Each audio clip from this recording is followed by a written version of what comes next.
Bonjour, aujourd'hui je vais vous parler des activités puis aussi des notifications que vous voyez là-haut. On a souvent la question de savoir comment réduire le nombre de notifications qu'on reçoit là, enfin plutôt les marquer comme lues. Alors, la première chose à savoir, c'est qu'il y a plusieurs types de notifications. Il y en a des où ils vous demandent de faire une action. Là, c'est Odobot, donc l'utilisateur par défaut de Odoo, qui vous dit est-ce que vous voulez installer Odoo sur l'ordinateur. Alors, c'est pas forcément obligé, donc pour enlever ce message-là, je peux tout simplement marquer sur la croix. Ici, là, c'est pour activer les notifications du bureau pour les avoir depuis Odoo. Et ça, c'est quand même intéressant. Si un collègue m'écrit, je veux être averti pour avoir la petite notification. Donc là, je vais autoriser pour dire que j'accepte que ce site envoie des notifications sur mon périphérique. Et il y a d'autres types de notifications. Là, typiquement, contact, il y a une erreur visiblement lors d'un envoi d'SMS. Si je clique dessus, ça ne va pas marquer ma notification comme lue. Ça va juste m'emmener là, enfin aux endroits où il y a eu les échecs des SMS.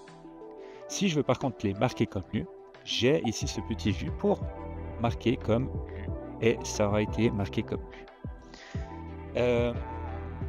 Maintenant, vous avez les activités. Donc là, on en voit 26. Quelles sont ces activités? C'est toutes celles qui sont en retard, plus celles qui sont à aujourd'hui.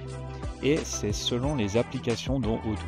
Donc là, typiquement, je vais aller voir 5 allocations de congés pour aller les accepter. Donc là, ils ont fait des demandes pour avoir des jours de congés payés. Et je sais que tout ça, c'est bon. Je vais venir du coup approuver les allocations ici. Si je continue mes tâches, j'ai des tickets d'assistance à faire, mais celui qui est en retard là, je me souviens que c'est pas grave pour l'instant, et je vais traiter celui qui est là aujourd'hui.